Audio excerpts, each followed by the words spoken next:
but unfortunately he had brain damage. And arising from that, he turned from a nice, genial chap, very ordinary chap, and he turned into a narky old git. He turned into an obsessive, compulsive person. And he also developed an interest in photography.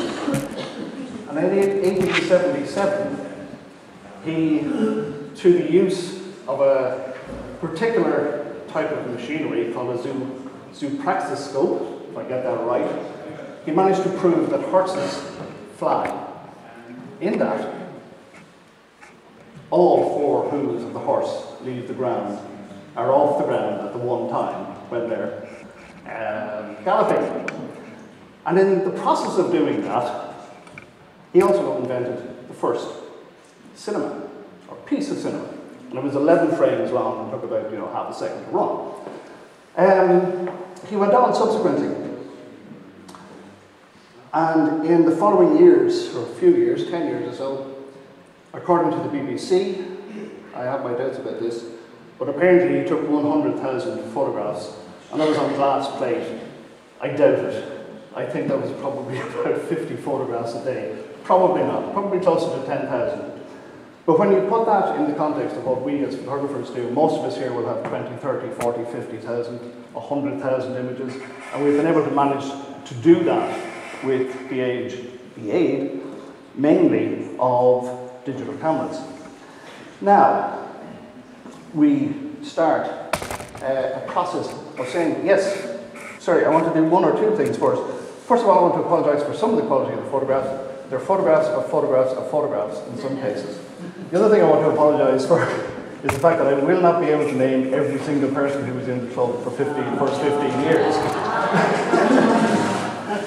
And I probably won't have photographs of everybody for the first 15 years. But apart from those apologies, I make no apology, apart from a quick introduction from myself. So who am I?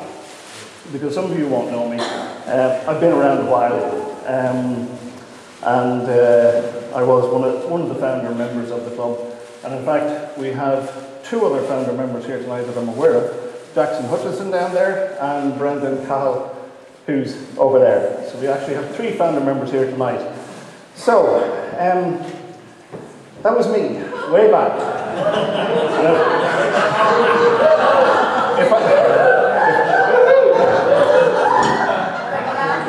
If I'm going to embarrass other people, I better get my own embarrassment out of the way first. So that was me back in 1985, or thereabouts, as a 24-year-old. Kind of unfortunately, 20 years later, that's what happened. I turned into a weather-beaten, grizzly old git smoking cigars. I've given up the cigars, more or less. And that's what a camera club will do to you.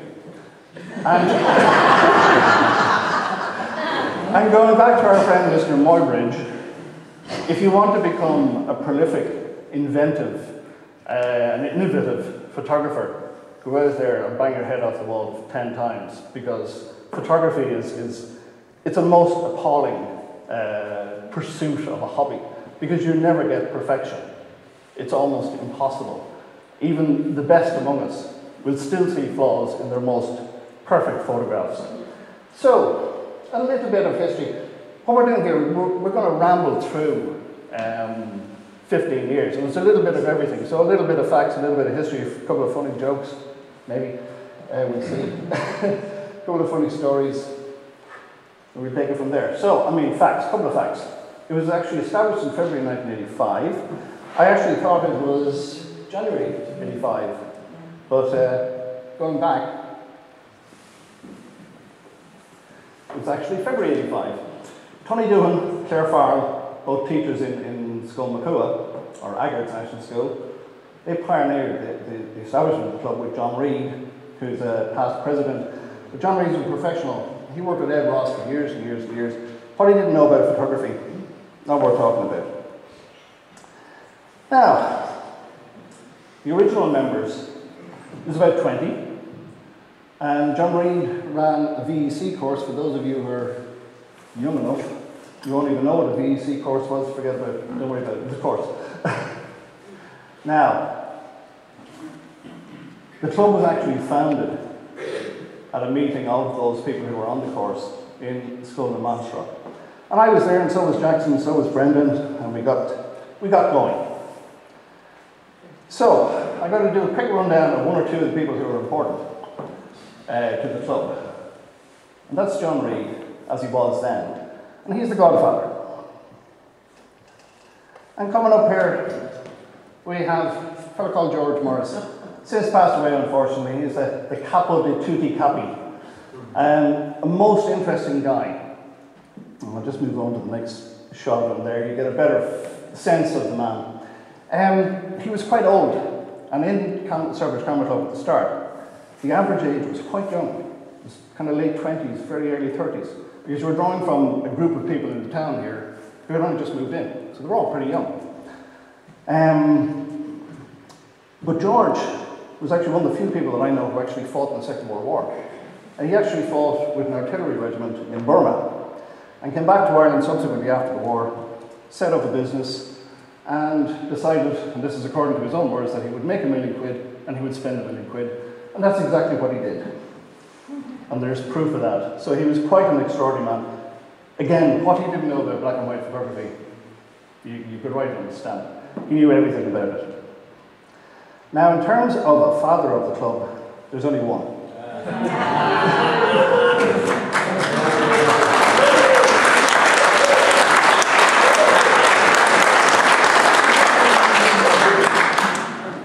I mean, that actually, and now is a good time to tell the story as to why I'm actually here tonight.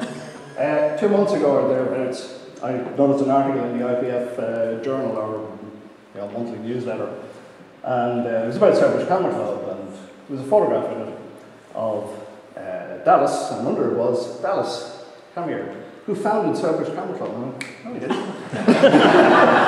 So I got on to George straight away and said, by the way, George, you might want to know, and I gave him a spiel. And George, being a kind of innovative chap, rang me up and said, that's great, Michael. Do you know what would be a great idea? And here we are. Here we are. But, so, and I can tell you one thing, it was really good fun doing this. There was a lot of work in it, and I had to contact a lot of people and sort through an awful lot of photographs, including some of my own. And it's actually one of the things that I noticed when I was going back through all my photographs, and one of my regrets was that I had loads of photographs of loads of different things, and I had very, very few photographs of the people. And it's a major regret. It's something that I've turned around in the last 5 or 10 years. Now, with every family, you have the weird cousin. You're sitting down there. And that's Jackson Hutchinson. And there was nothing that Jackson couldn't source. Jackson was in the photography business, various angles of it. And an absolute, chancer. But absolutely fundamental to the early successes of the club. But equally so to this chap, Uncle Podge. Podge Kelly. You know Podge Kelly. Podge has probably been down here a few times. And this is Podge when he was, had a lot of hair and it's all black, and he was quite young there. But Podge did a huge amount to support this club. He came out, he ran he judged competitions, he gave lectures, he supported us here, there, and everywhere. And he still is a really good guy. Now, some of the younger people in the club, you might remember that young lassie, Anne Rafter. Some of you may well still remember her because, as far as I know, she works in one of the local doctor's surgery in the medical centre. And then there's a young fellow there, 20 years of age, Paul Abbott, comes from a Celbridge family. He was, I think, our first secretary since living in Australia. I'm moving quickly along because, this was the mid-80s, the style was a little bit peculiar. Plus, we had a lot of free black and white film, so we had to use it somewhere or another, and that was one of the shots. Oops, sorry. Going back, some of the founder members, and some second names I can't remember, but we have Pat left, Seamus, Anne Rafter, Tom, Margaret, I can't remember her second name. And up here on the top right hand side, Claire Farrell. Now Claire, not alone was a founding member, but Claire was also the very first chairperson of the club. And she was an all-round good kid at the time. Moving along, and we had some members at the 1987 AGM. And you can see there that everybody comes along to the AGM with their cameras. And now we come along with our solicitors. But, yeah, is there anybody apart from the usual, there's nobody I particularly want to point out there. And we move along another little bit. I think the following year, I'm open to correction on any of these, but one or two people, Owen Kavanagh, who I've since been in touch with very recently. He was a former chairman of the club. And this chap here, I just want to point him out particularly, that's Vincent O'Reilly. Now, Vincent became very important to the club. He was quite young there, as you can see.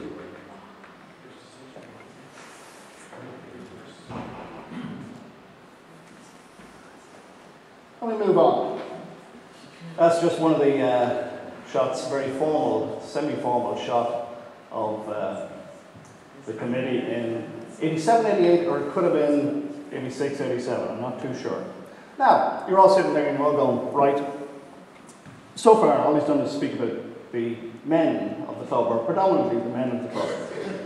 And he hasn't mentioned any of the women of the club. And I, for one, am not going to stand up here and start pointing out the great-grandmothers of the club, or the grandmothers of the club, or the godmothers of the club. I value my life too much for that. I will, in fact, refer to the sisterhood of the club.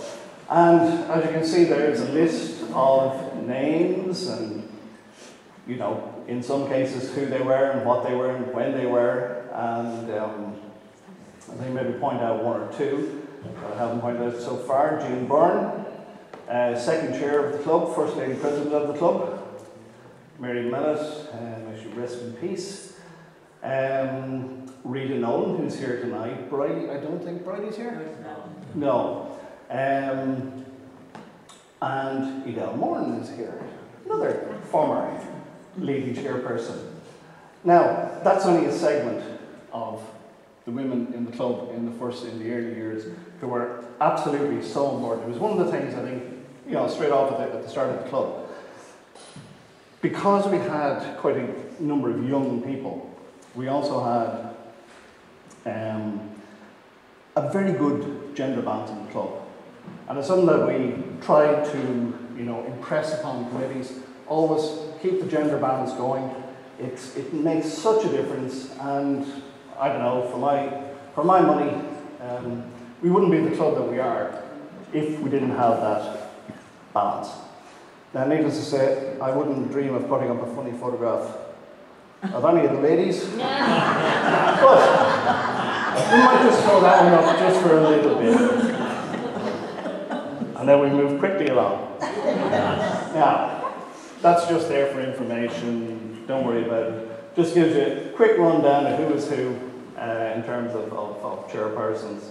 And one or two things struck me on that I hadn't quite realised. Karen Keith was chairperson for 2 years in a row.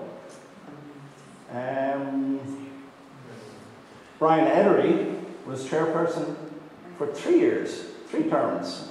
One of them, unfortunately, because Mary Mellett was unwell during her stage. Now, when we talk about the Camera Club, what did we want initially as a Camera Club?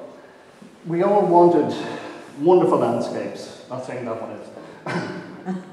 But we wanted blues and greens and nice clarity and all the rest. We wanted lovely punchy black and white photographs. We wanted them, you know, really, really push out there and be nice and punchy and contrasting. And we wanted slides that were so super saturated and crisp and sharp. And instead what we got, unfortunately, was this muddy colour prints. Bad film, bad printing, bad photography. Now that particular shot was taken, this is something that I'm going to come back to, on the first official Celbridge Camera Club outing on the 23rd of June 1985. Unfortunately, I don't have photographs of anybody who was on the trip. Now, you might say, well, how did I know it was the 23rd of June? And how did I know it was a Sunday? Unfortunately, on that particular day, a group of Sikh terrorists decided they'd blow an Air India jet out of the sky off the south coast of Ireland, and they did so and killed 239 people. And unfortunately, for that reason, that date lives on more so in infamy than in relation to Celbridge Camera Club. Very early on, we realised that one of the things that we needed to do was to get our photography out to people so that we would have exhibitions and bring our photographs to the people. And that is a photograph of the one remaining copy of our, what would you call it? What do you call those things? Brochures for the exhibition. And it's quite interesting to see the names inside it, and we have those names anyway. So I'm keeping that one very, very safe. And if you notice there, we're charging 50 pence. So you could get into the exhibition free, but there was a couple of enforcers on the door making sure you paid 50 pence for the brochure. Moving along, a couple of garters at the exhibition in 1987. Take a good look at that. Take a look at the dodgy mustaches, the dodgy beards, and the really dodgy jumpers. There's quite a little bit of bad taste there. And more bad taste. This is something probably from practical photography, and I remember photocopying that in black and white, handing it out to all the members, and this is the way to do things, and thankfully we've moved on, I think, a little bit from that. Now, where were we? Oh, sorry, yeah, I'm still on a bit of a theme here, but anyway. Where were we? Where were we located? Well, we know, we moved here in September of '89, so we're almost 30 years here, and I think at this point, it will be good to acknowledge the cooperation and support of the board and management of the Slip Hall for the last 30 years. I mean, they've done a super job for us, been really, really cooperative with us, and it's been good. It's been very good for the club to have that kind of centre point where everybody knows where we are, and it makes such a huge difference. Now, I'm going to tell a little story about the Paul House. Drop water, please. The Paul House was mainly a residential part of the Salesian Fathers, and I think I'm right, Dallas, you can correct me. They were located out there at Young's Cross. And we were down there for a couple of months. And during one of the nights, thanks to Jackson, who as I said, he was a resourceful guy. He managed to get a model and several lights, studio lights. And a very nice model she was too. And she was very accommodating and not shy. And during the course of one particular shoot, the head father happened to come in at the most inopportune moment. Had a quick look, walked out, and probably went off to pray for us that our souls would be, kept out of hell or maybe put in hell. I'm not too sure, one or the other. And that would be the end of that story, except that about a year later, a very eagle-eyed member of Celbridge Camera Club brought to our attention the fact that our model on that particular night, he had seen her on the inside back page of a magazine which in that time was banned in this country and was subsequently unbanned until 1998, I think. So it is nice to know that Celbridge Camera Club played its part in the fortunes of one Hugh Hefner.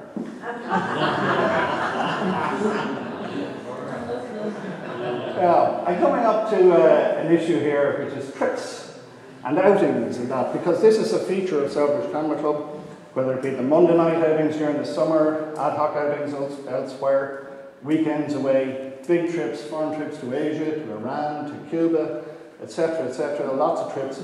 And it's something which we do, we've always done, and we started off, I think, sometime around 1987 or thereabouts. You can correct me on that, Jackson, but you were there, so was Dallas, and myself, and Vincent. Unfortunately, it rained for the whole weekend. We never got anywhere near the island. I don't think we got to see the island except briefly on Friday night, and that was about it. But Dallas will tell you the story about the Gannet's wingspan, if you're talking to him afterwards. Now, Kilmore King. I'm using Kilmore King as a bit of an example. I'm just watching my time. I mean, look, Kilmarquee is a fabulous place.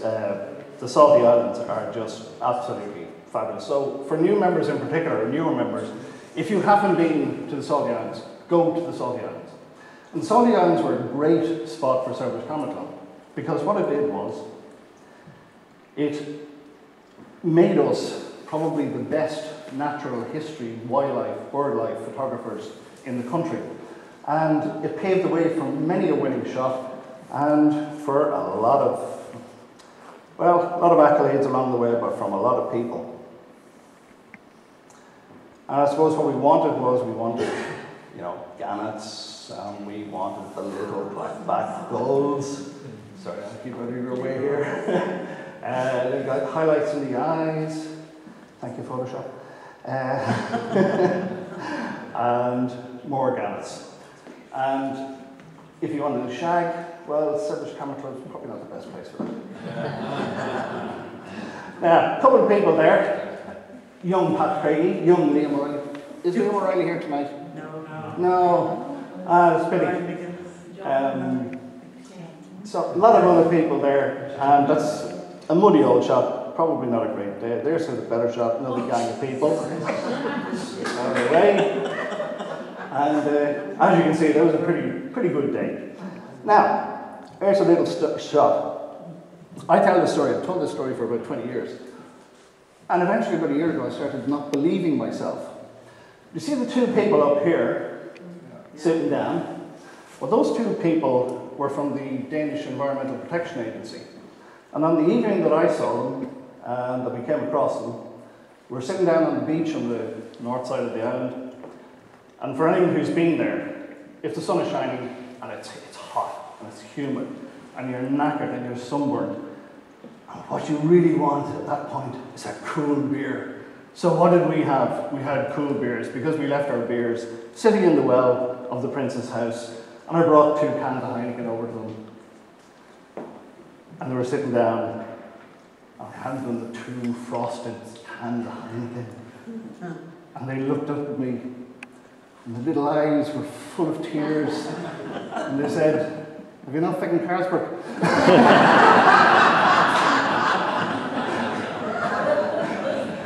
But they were most impressed. In fact, the lady there was most impressed. She looked at me, she went, "Premium lager." I went, "What kind of people did you think we were?" "We're not going to be drinking Dutch Gold." But I thought it was interesting that the Danish EPA would send these 2 people over. And they were covering most of the islands off the south coast of Ireland. And just recording what birds were there, their health and so on. And they certainly seem to have a much greater interest in our wildlife in Denmark than our own Environmental Protection Agency. And that annoys me a little bit, because I just spent 2 years of my life drafting the legislation which set up that agency. Now,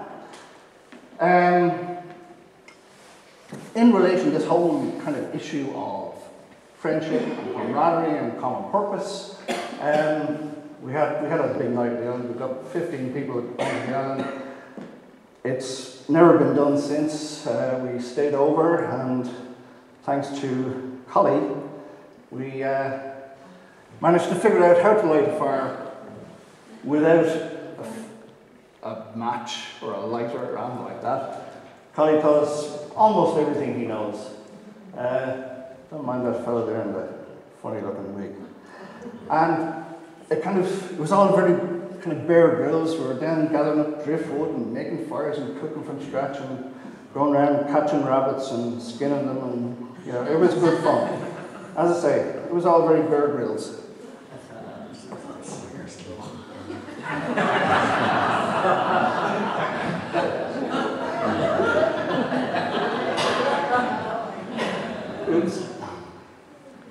Now, serious now for a minute.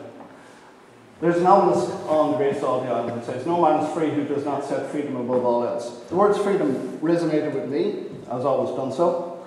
And there are 3 things as photographers that we need to be aware of. 3 freedoms that we need to be aware of. We need to be free to take the photographs we want to take. We need to be free to go to take those photographs, whether to travel, whether to access land, beaches, mountains, woodlands, whatever. And that's very important. We need the freedom to exhibit our photographs and our images. And the third freedom is we need the freedom to publish, and we need the freedom to be recompensed for our work. Bear those freedoms in mind, guard them with your life. They have been attacked over recent years. Watch them. That's the last bit of philosophy. Now, I like a bit of photography, as you might have guessed. I also like flying and aircraft. So, I managed to get one decent shot in my entire life. Managed to win the Best of Exhibition in 1988. That's a slightly more up-close shot of that. To my mind, and I've seen a few of these, that's still one of the best shots of the red arrows I've ever seen. Moving quickly along. Back, I mentioned Vincent O'Reilly to you some time back. Vincent is the man behind the camera here. And Vincent was very, very quick to realise that you needed the support of the community. You needed the support of politicians, local businesses, local people. And he organised a trip to the Mansion House in 1988 while Dublin was celebrating its millennium. And that was a bit of fun. But it was the start of getting people, getting a little bit of political backing for the club. Ben Briscoe was a local TD and happened to be Lord Mayor at the time. He lived out the road here. And yeah, we subsequently made him a life member, and I think he tootled off at some point. But anyway, Vincent did this really weird thing back in 1989. He organised a competition called the Kildare Cutie, and he got 500 entries of photographs from kids under 5 years of age, their parents obviously. And he had a prize fund, which was a weekend in Ashford Castle. Now, weekend in Ashford Castle now will cost you about £1,500. It was a lot of money, it was a big prize. And we got huge publicity out of it. Absolutely massive publicity. And we really couldn't have hoped for anything better. That lady on the right hand side is Geraldine McCormick. She was the secretary at the time. And Vince did a really good job on that. And we got a lot of support, a lot of recognition locally that we actually existed. Now, around that same time,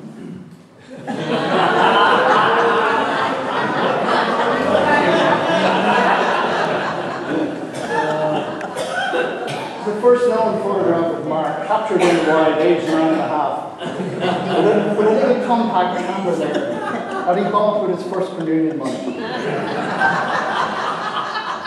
Sorry, Mark. It had to be done. Had to be done. Moving along, we will come back to Mark. Just wanted to give you a flavour of what we were doing at IPF level. Because right through from 86 onwards, we were engaging with the IPF finals through the National Shield and the IPF National League, and we were doing okay. We were winning a bit here and a little bit there, and we were coming 9th and 10th overall, but we weren't really hitting anything. Now, I think we did a little bit better here in 1990. I think we got up to 7th place. And that kind of set us off. Actually, one of Mark's sons here, as it happens. And so there's a good few people represented on that. And that was the style of photography at the time. So a little bit of everything. And that happened to be the black and white panel. I think Mark has one there as well. And Dallas has one. That one. I won the last one as well, actually. And you have won the last one, yes, sir. Am I right, Alice, that you... That's mine. You recently sold... My daughter, rather. Yeah, you sold that photograph again recently, did you? Many, many times. Many times, yeah. So there's a photograph that's, what, 40 years old? It would be... give or take, yeah, and it's still selling. So, back to my bit of philosophy. 1990 was an amazing year for the club. If there were probably, in the first 15 years, there were maybe 3 critical years. 1990 was fantastic. We decided at one point, we were having a bit of a trick around what we do, what we wouldn't do. But again, it was in this theme of bringing in the community, what would we do? So we decided, okay, we're going to photograph Celbridge. And we photograph every key building in the place. We put it in an album, and it'd be great. And then we decided, no, we'd do it a little bit better than that. We would do a really good job. We'd do some aerial shots as well. Myself and Dallas went off and hired an aircraft and did our bit. And we decided we'd do 12 albums. And that we would give one to each of the schools and each of the libraries and all the rest. And we got some really, really good work out of that. And we got some really great, I suppose, appreciation from the community and from far afield as well. Now that's a list of the names of the people. There are one or two interesting things here. They're the people who are actively involved in putting this together. And in the actual book itself, in the album, is a sheet for a photograph of these people. And it was never done. We could never get the people together, which is a crying shame, but these things happen. There's also one very funny story, because there's one chap there, whose name is Kevin, I'm just not going to say which one, who went out and he got 36 of the best shots of Crowdon Forest Park that you could ever get. And they were really, really good, right up until the time that he opened his camera to discover that he had no film in it. And that's a true story. Our style has been very ecumenical altogether. We have 3 different religions featuring there, believe it or not. So we are a very inclusive spot. Now, I'm just going to move on very briefly. And there's a little bit of an interlude, and I'm going to see if it works. And if it works, very good. The Celbridge album was quite popular, and between myself and Colin Kavanagh, we had a couple of contacts in RTE, and we got Alistair Jackson out for a day, and he ran this. Just spent a whole day with us and managed to give us 2 minutes on the 9 o'clock news. And let's see if it comes up. Some of you would have seen this. I'm just keeping fingers crossed. Why isn't that? It's not transferring.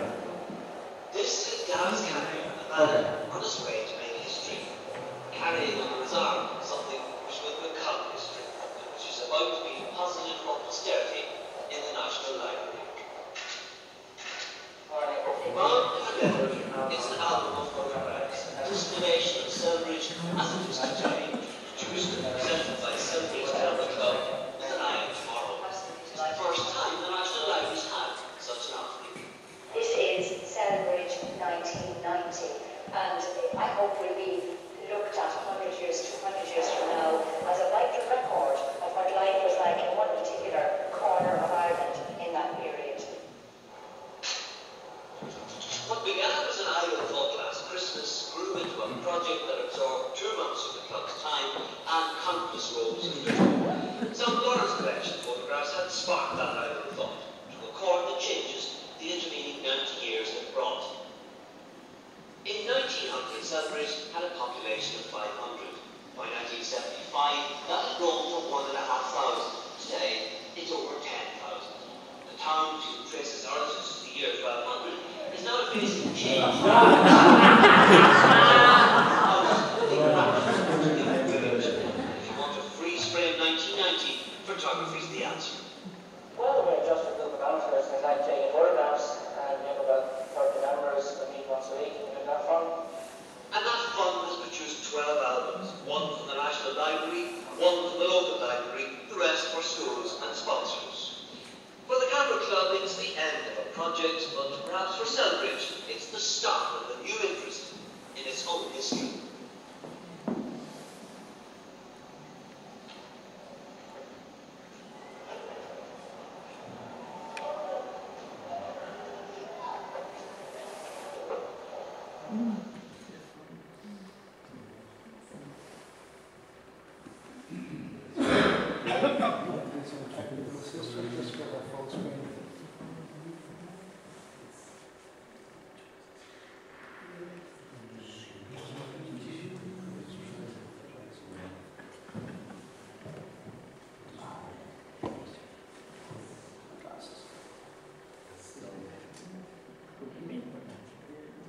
Sorry folks, bear with us.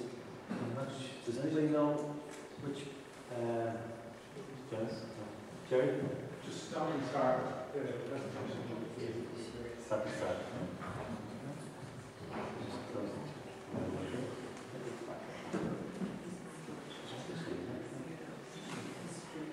See at the very top, end screen show. Oh, yes. Start again. Just go on to the slide you're on and just start. You can see better, Michael. So, that was Alistair Jackson's piece, The Camera, in relation to Celbridge Camera Club. That went out prime time, 9 o'clock Saturday night, and the reaction we got from that was absolutely fantastic. We doubled our membership actually. We doubled our membership, absolutely. And as Della said at the time, we had about 20 members, or 30 members. The following 6 months, September when we started back, we had 60 members down here, we didn't know what to do with them. Well, way too many. Anyway, so we move on from that. It was a good year. 91 was okay. Myself and Dallas, and I didn't know this, we managed to get our licentiorships on that at the same time. 4th and 5th, I don't know whether I was 4th or 5th. It was one or the other. And here's Uncle Podge back again. And one thing to notice there, and you probably noticed through some of the rest of the shots, a lot of the men wore ties, jacket and ties. That's how much things have changed. And For the worse. possibly. I think we should go back to some of this. I was almost going to wear a jacket and tie tonight just for the fun of it, but I decided not. Now, this is interesting not because of myself or George, but it's interesting because myself and George, for I think the only time in Celbridge Camera Club's history, actually shared the Photographer of the Year award. I don't think it's happened since. I don't think it can happen since because there are several of them. But sitting in the background is Mark. While myself and George are all delighted with ourselves, Mark is there as well because he's picked up, I think it was his first gold medal for best print and slide in the IPF print and slide competition. And damn fine job he did too, and we were very proud of him at that stage. And we still are. And there he is again, Mark, not so serious, with Uncle Podge and Father Dallas. And there he is again. Doesn't he look like? But he looks important. Now, this is a special treat for Mark. Not the way it sounds. So forget about Mark. This isn't about Mark.